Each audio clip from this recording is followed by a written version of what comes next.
orang sebenarnya udah punya personal branding, Oke. tapi nggak tahu baik atau buruknya gitu. Nah, jadi ya ketika memang orang itu udah cap gitu kan, wah ini orangnya nggak bisa diajak gaul gitu, wah ini orangnya asik gitu. Nah itu mempengaruhi gitu. Jadi ketika kita tahu personal branding itu apa dan yang baik itu gimana, nah minimal kita nggak melakukan hal yang bikin orang itu mencap kita negatif gitu.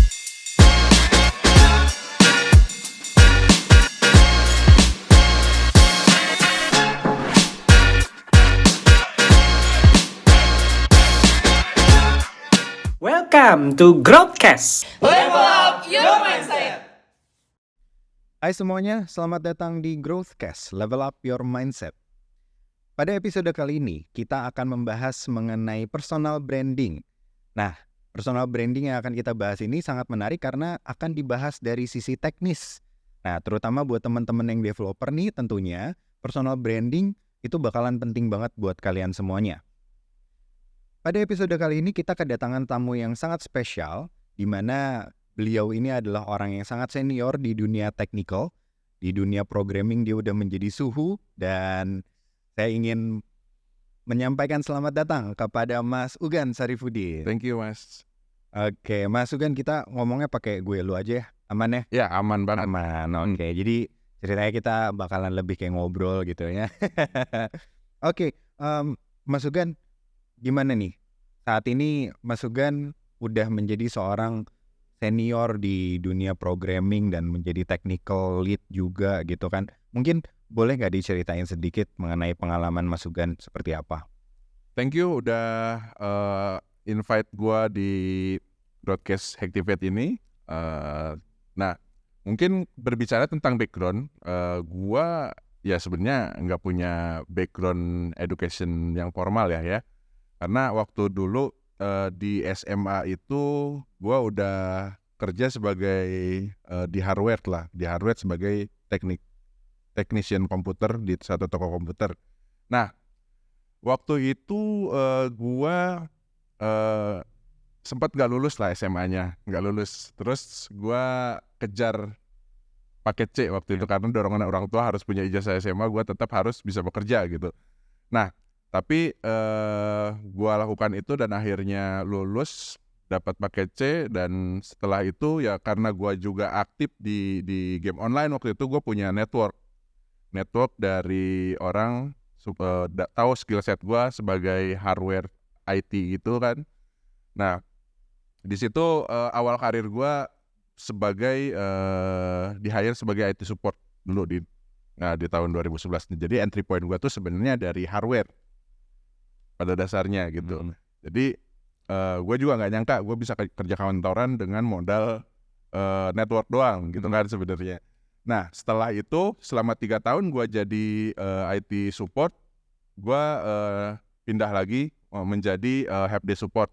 Nah, di sini helpdesk support gue ini udah mulai ke ranah aplikasi ya. Ranah aplikasi waktu itu gue di Kudo Communication nge-handle aplikasi tentang maintenance BTS. Nah, di situ gua mulai nge-trigger apa yang jadi entry point gua sebagai seorang software engineer. Oke. Nah, sebenarnya waktu itu mungkin apa yang bikin gua trigger ya ketika gua dapetin isu yang mungkin agak susah di close, dan ternyata isu itu harus membuat gue harus input masukan data harus langsung ke database. Jadi kayak semacam apa ya, buset, gue enggak gue sebagai helpdesk tapi harus masukin data ke database production loh gitu, nggak bahaya lah gitu kan.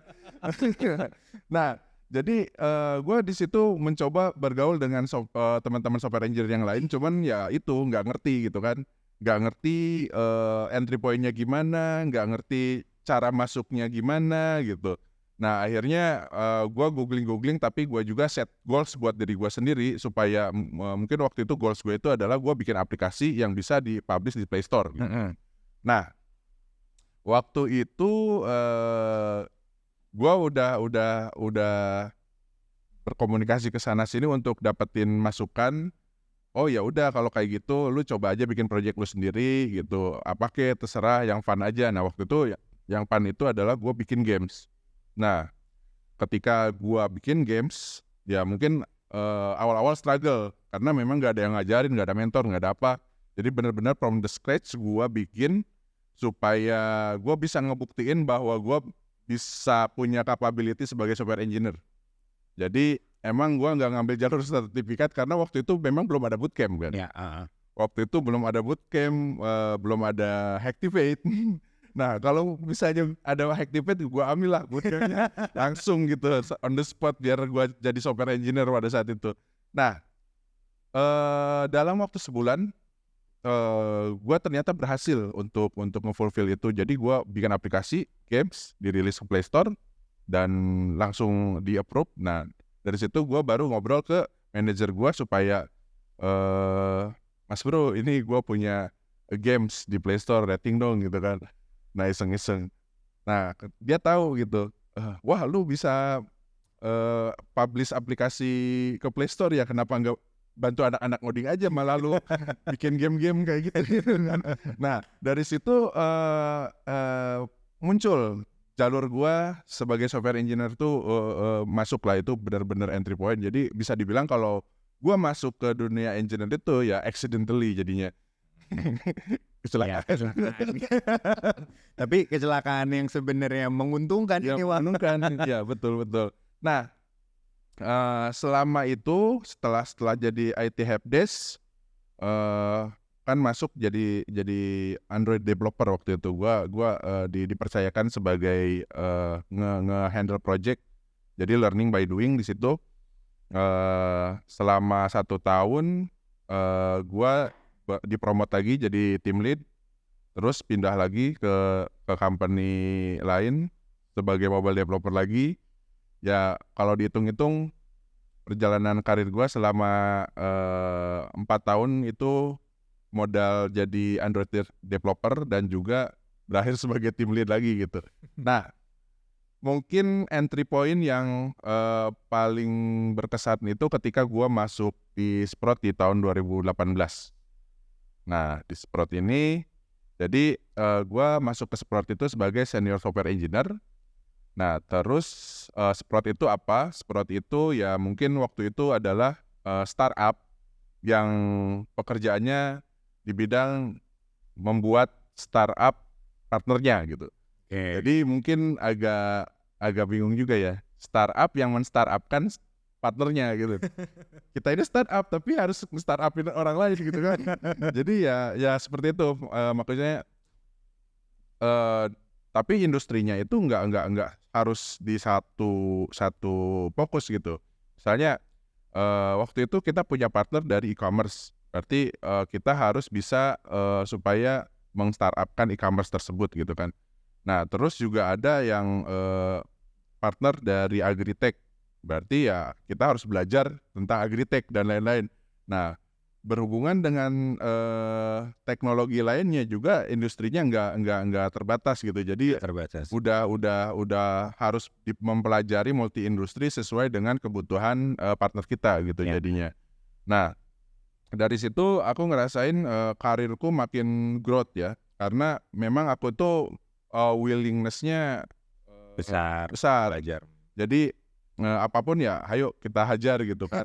Karena seru banget nih gitu. Kita bisa mempelajari A, B, C, D, E, F, G tanpa henti gitu. Ya.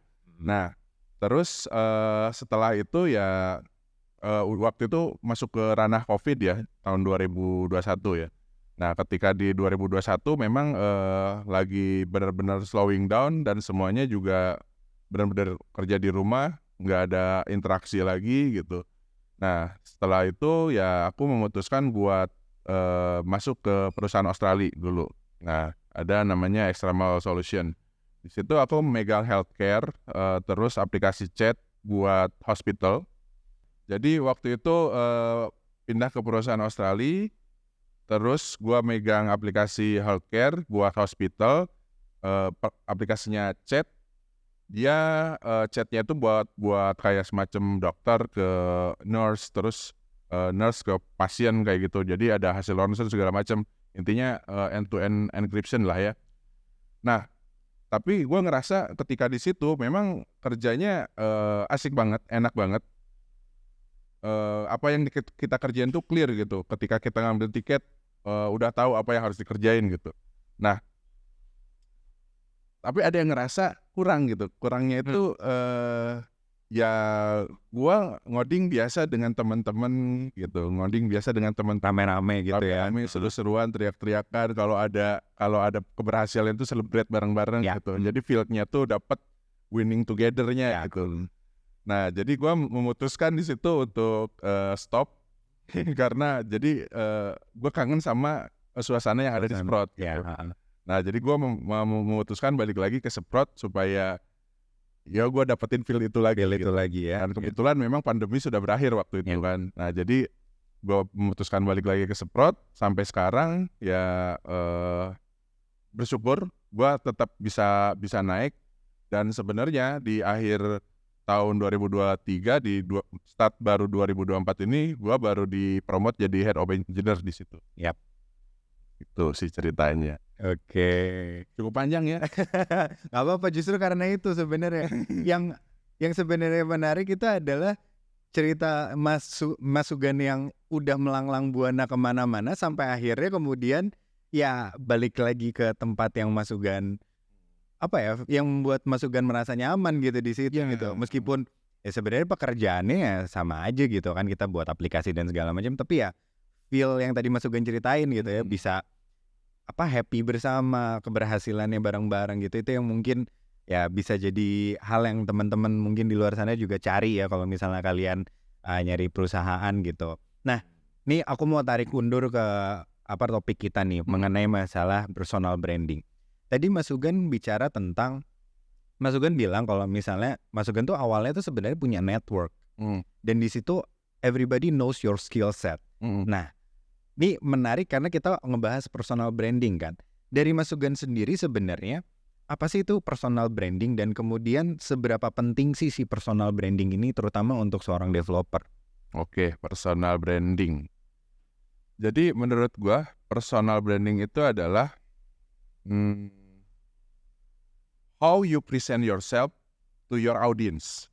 Oke. Jadi simpelnya itu cara orang lain melihat kita itu seperti apa gitu. Jadi mungkin kalau misalnya orang ngelihat kita ya, dalam pikirannya dia itu, wah ini orangnya siapa gitu, ini orangnya gimana, skillnya gimana, reputasinya gimana gitu. Nah, sampai ke arah baik apa enggak gitu kan. Jadi persepsi-persepsi itu yang pasti dibangun sama orang lain ketika melihat kita gitu. Gimana caranya kita supaya tetap ngebangun persepsi positif di mata orang gitu. Sebenarnya basicnya itu. Nah, tapi buat developer yang punya personal branding yang baik, biasanya secara career growth dia lebih cepat. Oh, gitu ya? Oke.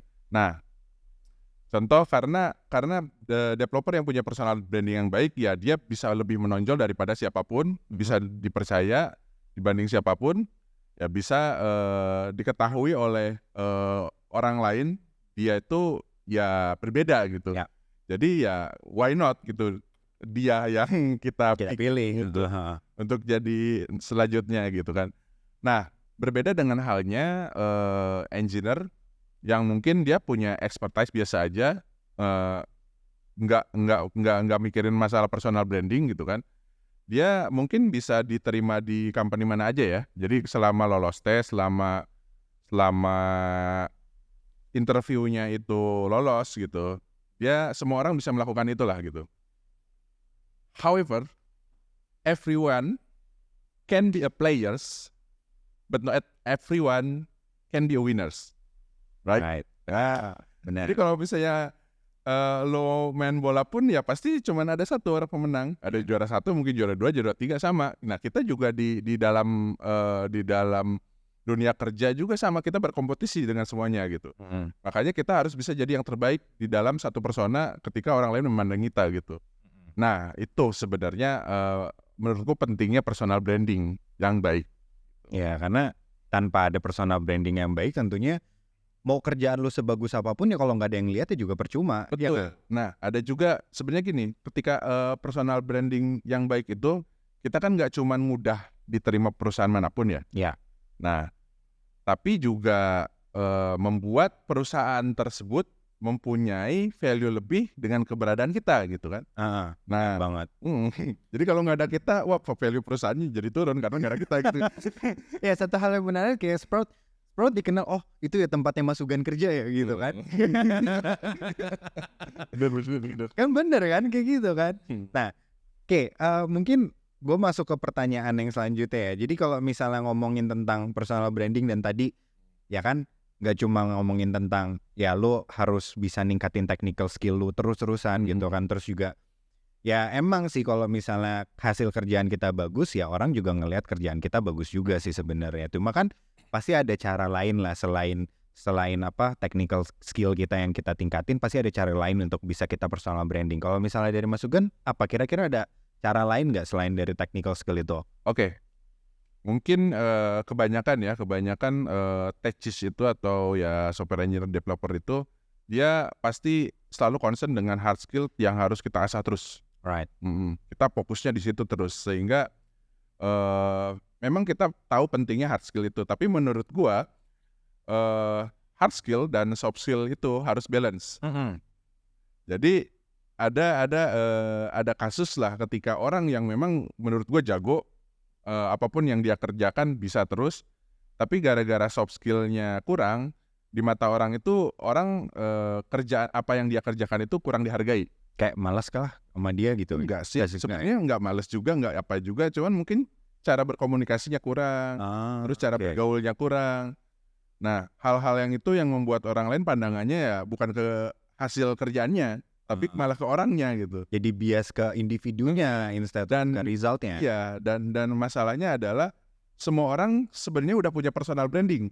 Oke. Tapi nggak tahu baik atau buruknya gitu. Nah, jadi ya ketika memang orang itu udah cap gitu kan, wah ini orangnya nggak bisa diajak gaul gitu. Wah ini orangnya asik gitu. Nah itu mempengaruhi gitu. Jadi ketika kita tahu personal branding itu apa dan yang baik itu gimana, nah minimal kita nggak melakukan hal yang bikin orang itu mencap kita negatif gitu sebenarnya.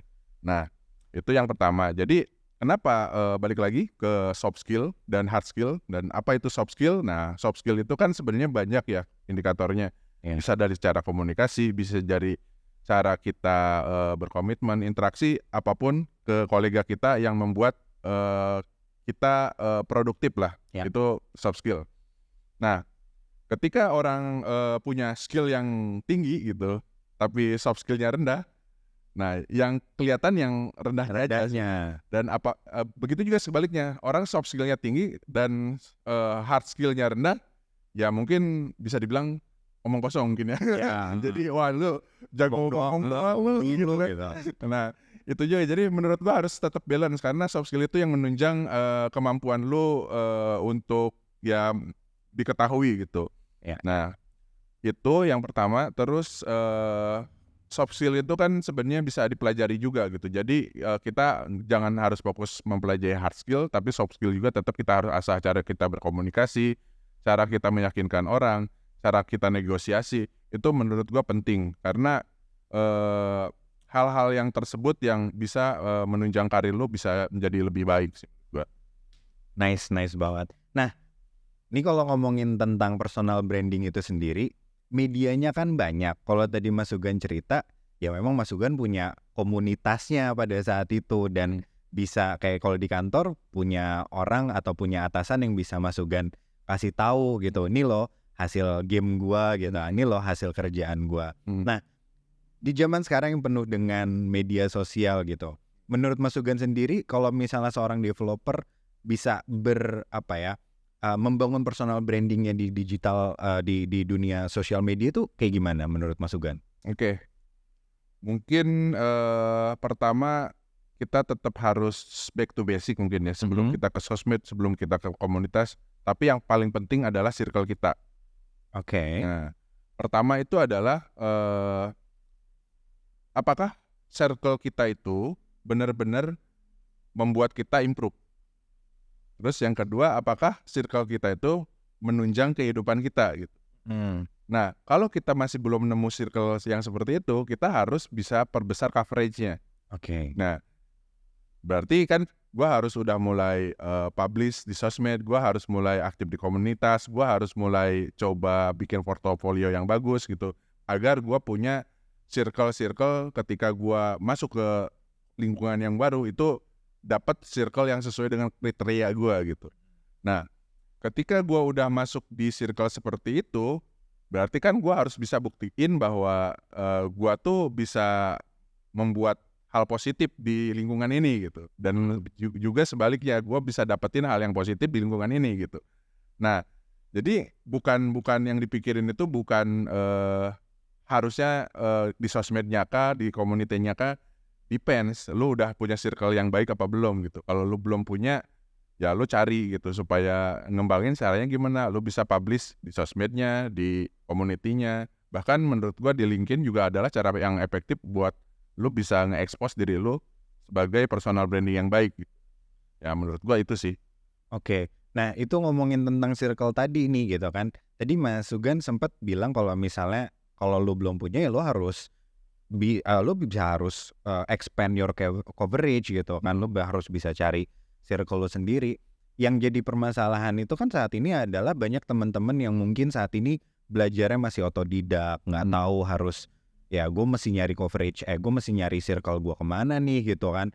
Ada nggak sih Mas yang mungkin gue bisa bilang gini, kalau misal lu bingung untuk nyari circle, lu lakukan ini nih gitu. Kalau tadi Mas Ugan bilang kan LinkedIn bisa jadi salah satunya, tapi kan LinkedIn luas banget gitu kan, dan belum tentu juga ada orang yang ngerti tentang apa yang sebenarnya kita buat dan segala macam. Ada nggak kayak semacam lu mendingan ini nih coba ke sini, coba ke situ gitu, ada nggak kira-kira Mas? Oke. Sebenarnya ketika orang berperasaan seperti itu atau berpikiran seperti itu ngelimitasi diri dia sendiri. Oke. Jadi keyakinan untuk tidak sukses itu udah ada, jadinya harusnya kan yang harus kita tanemin adalah keyakinan untuk sukses. Jadi masa sih orang di dunia online ini ketika kita punya expertise, ketika kita bisa meyakinkan orang bahwa kita itu bisa sebagai software engineer misalnya, itu nggak ada yang bisa nerima kita gitu. Jadi basically kalau misalnya kita lihat itu lowongan kerja di online tuh banyak banget. Banyak banget ya. Mulai dari yang paling grade yang paling rendah sampai yang tinggi itu ya luas banget gitu.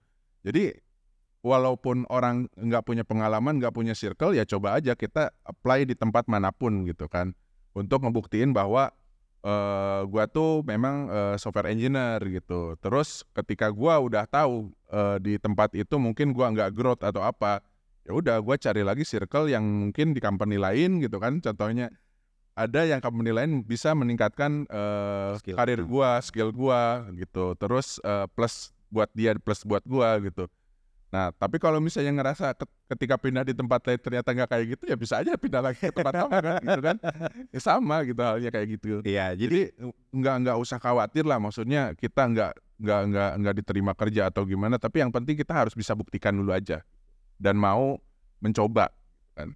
Agree. Setuju banget. Jadi buat teman-teman di luar sana yang masih ragu atau masih takut gitu ya untuk menunjukkan sebenarnya kemampuan kalian tuh seperti yang tadi Mas Ugan bilang, jangan menanamkan mindset gagal, justru harus menanamkan mindset keberhasilan ya tadi ya gitu. Percaya kalau misalnya teman-teman bakalan berhasil.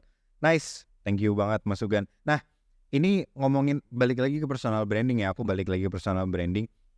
Kan ada kalau misalnya kita kayak di komunitas gitu ya kita tahulah ada momen-momen di mana orang-orang tuh mencoba lu pamer nih mah gitu kan. Nah, ada nggak sih sebenarnya kayak batasan-batasan tertentu yang lu nggak boleh ini, atau kayak ya udah lu try to show your project aja gitu, nggak usah takut. Oke. Nah, pertama mungkin teman-teman harus ingat dengan arti bukan arti ya, lebih ke kata batasan. Batasan kadang bisa mengekang kita kan, Right, untuk nggak bisa break the limit gitu. Makanya gue sebenarnya kurang suka dengan arti kata batasan itu ketika kita mau mencoba sesuatu, karena gue terbatas gitu misalnya. Nah, mungkin kalau misalnya kita ngomongin batasan personal branding kita sebenarnya nggak ada. Jadi memang lo harus bisa sebarluaskan semaksimal mungkin sehingga orang itu tahu semua kita. Cuman mungkin yang dimaksud dengan batasan ini lebih ke apakah orang ketika kita menyampaikannya itu ngerasa negatif apa enggak gitu. Oke. Pasti kan semua orang juga bakal beda-beda cara nanggepinnya. Wah bener ini orang ini hebat, wah bener orang ini bagus gitu. Tapi juga ada yang wah ini sombong gini-gini. Ya mungkin ketika kita dapetin value negatif dari orang ya kita cukup ignore aja gitu. Karena ketika kita terlalu concern dengan hal itu malah jadi waduh gua kayaknya salah nih gitu kan. Enggak, emang itu harusnya diri lu karena itu personal branding lu gitu. Jadi jangan khawatir untuk bagaimanapun mungkin yang harus diketahui itu adalah cara yang baik dan cara yang tidak baik gitu. Jadi ketika lu udah tahu cara yang baik dan tidak baik, jadi bisalah menyampaikan dengan cara yang bagusnya seperti apa gitu. Nah, beda dengan halnya ya memang ada juga orang yang mungkin bukan developer ya, tapi personal branding yang dia harus menjadi karakter antagonis. Ada juga hal-hal yang seperti itu, tapi menurut gue mendingan nggak usah gitu.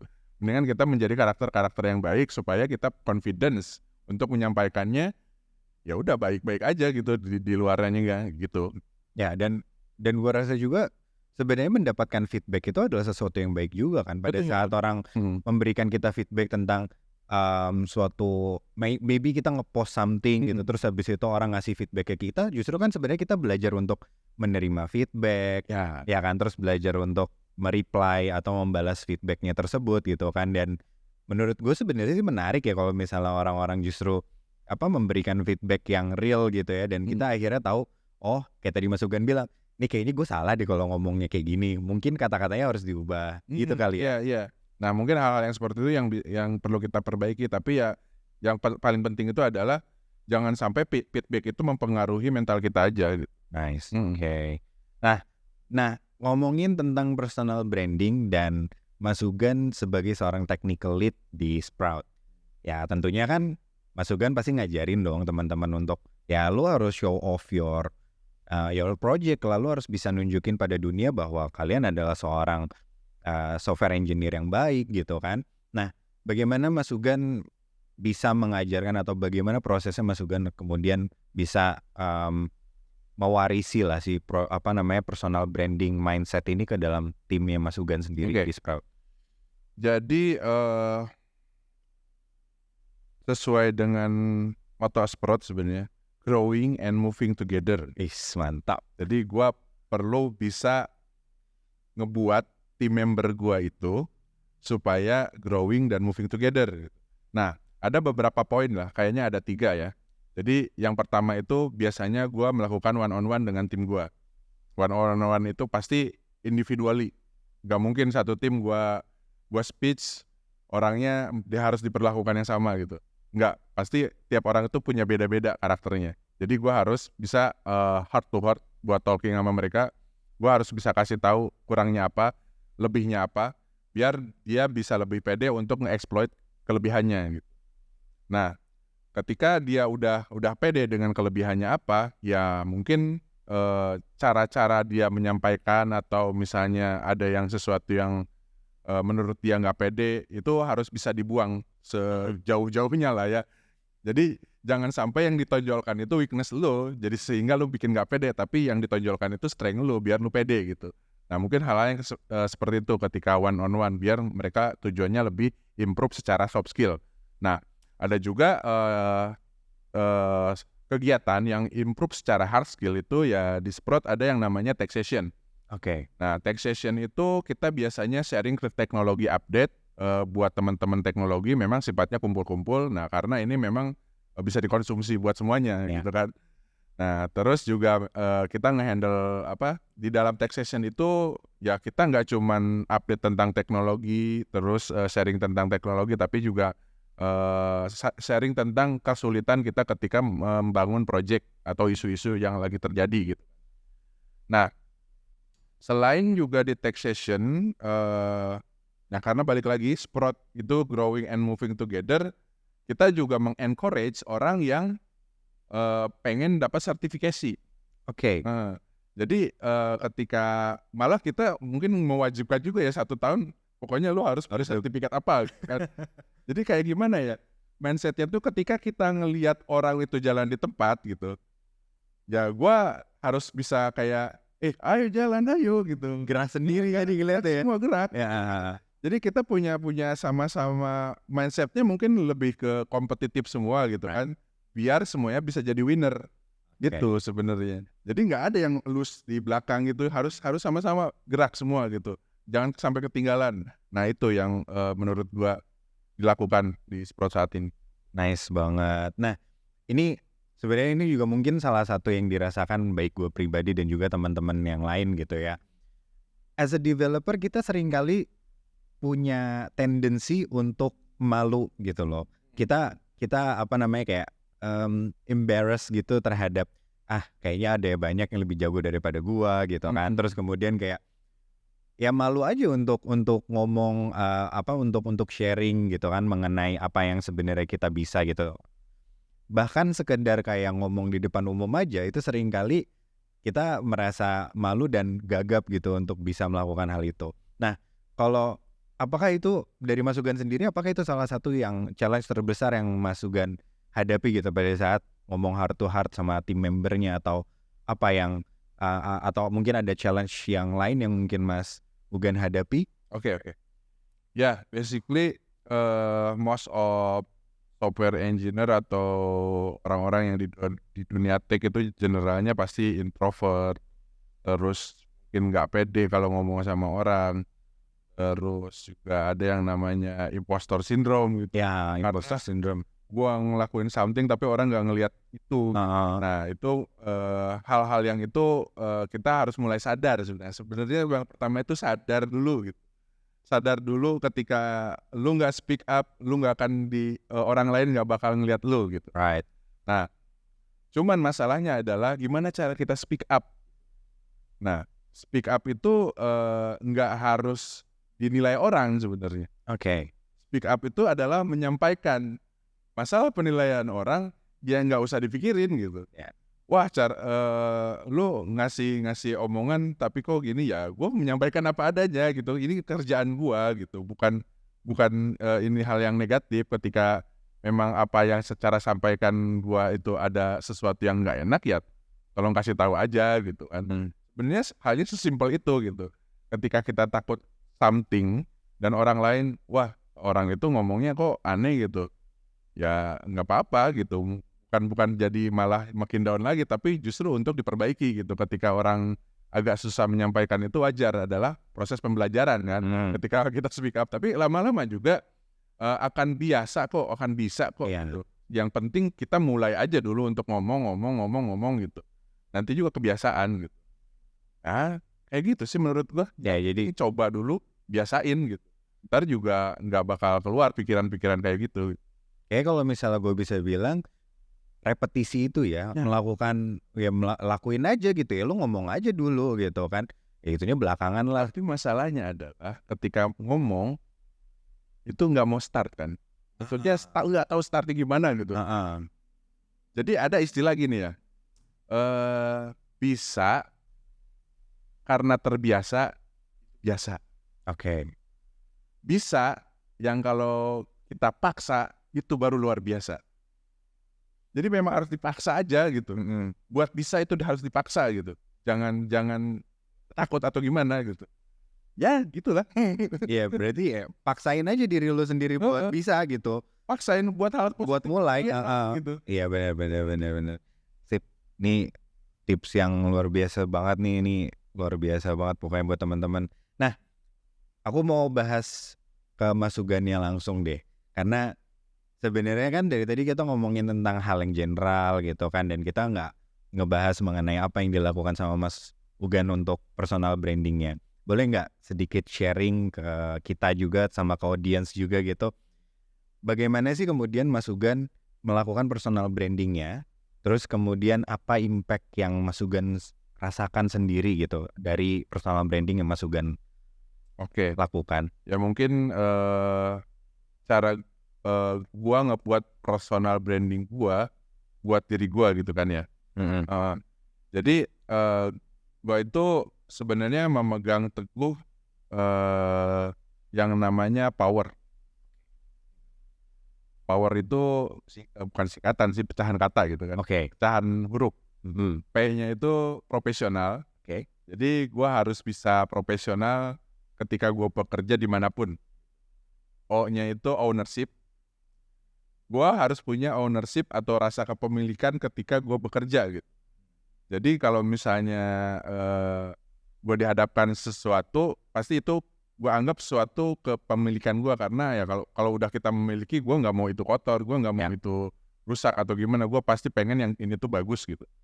Nah itu yang kedua.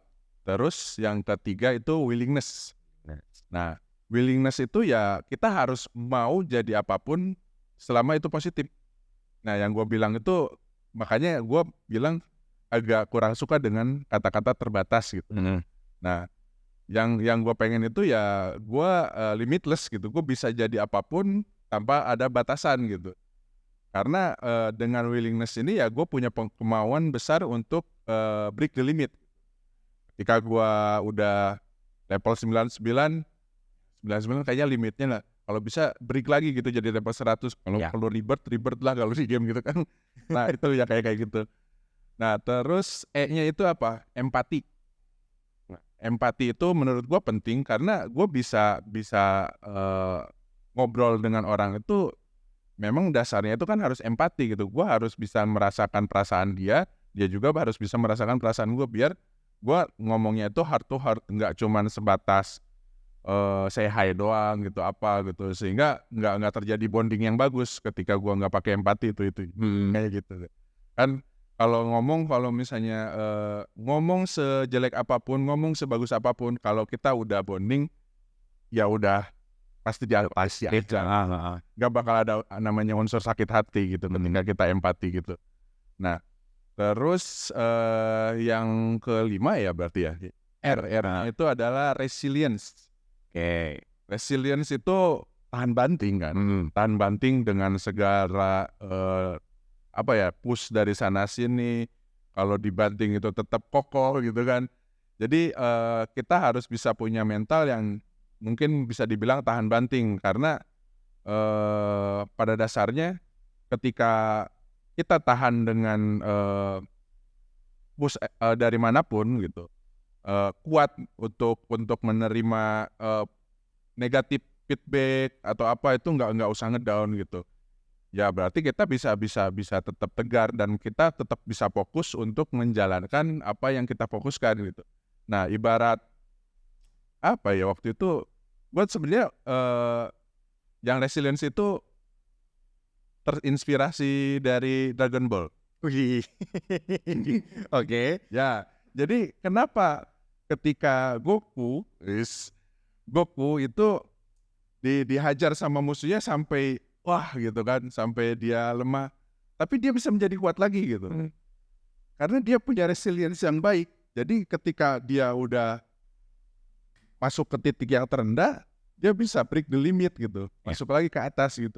Jadi powernya itu di situ menurut gua.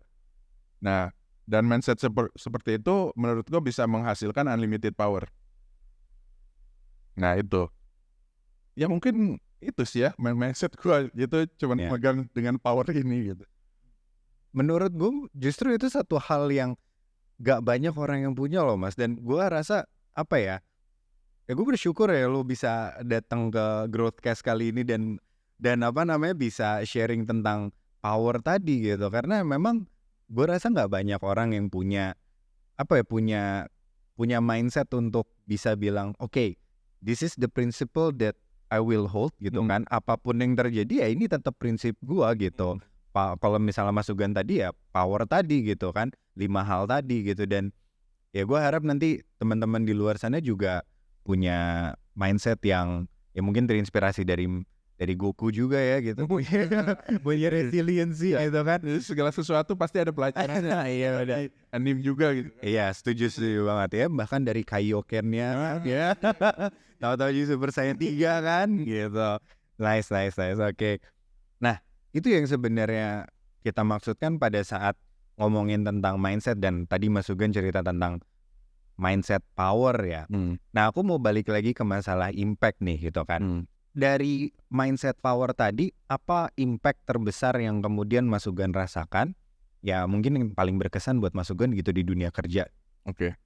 Jadi yang paling besar itu sebenarnya ya pencapaian sekarang lah ketika gua ada di sini. Nah, tapi yang paling penting ya, yang paling penting itu adalah proses dari tidak tahu menjadi ke tahu gitu. Nah, ketika gua tanamkan power itu, jadi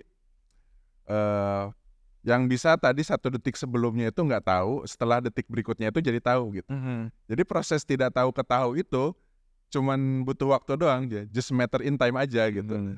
Nah, di situ gua ngerasa bahwa ketidaktahuan itu adalah membuat gue butuh waktu banyak untuk menjadi tahu semuanya gitu. Jadi ya benar, waktu adalah uang, karena uang itu dari pengetahuan. Nah, ketika gue punya pengetahuan banyak ya gue bisa menghasilkan uang gitu kan. Ya, Sebenarnya gitu. banget. Ya itu tadilah, gue perlu make sure bahwa proses tidak tahu dan tahu itu memang hanya cuman in just matter in time aja gitu. Setuju banget Mas, karena memang sebenarnya antara teman-teman yang tahu dan nggak tahu itu ya, kalau lu mau tahu ya lu cuma butuh waktu kok supaya jadi lu tahu gitu kan. Sementara buat teman-teman yang memang punya keinginan untuk tahu ya pasti bakalan tahu gitu kan, asalkan lu mau gitu. Iya, Cuma kalau misal lu nggak mau ya sampai kapanpun lu nggak bakalan tahu gitu kan. Ya itu tadi ya. Nah, jadi kesimpulannya teman-teman dari obrolan kita hari ini adalah bahwa personal branding itu sesuatu yang sangat penting ya, terutama buat teman-teman yang bergerak di bidang teknologi gitu, buat para developer gitu. Dan sebenarnya kalian cuma butuhkan satu dorongan ya, dari dalam diri kalian ataupun mungkin bisa dari luar diri kalian, tapi yang pasti adalah keinginan untuk mau tahu, tadi yang disebutkan sama Mas Sugeng, keinginan untuk memulai gitu. Itu sebenarnya harus kalian paksakan gitu, dan pada saat kalian paksakan, kalian biasakan, akhirnya kalian jadi bisa gitu. Dan mungkin itu key takeaways yang bisa kita sampaikan di Growthcast kali ini gitu ya. So terima kasih banyak Mas Sugeng udah mau sharing lagi sama teman-teman di sini. Nah, buat teman-teman semuanya, jangan lupa tulis di kolom komentar kira-kira topik apa yang kalian pengen bahas di Growthcast selanjutnya. Thank you for watching. Sampai jumpa di episode berikutnya hanya di Growthcast, Level Up Your Mindset.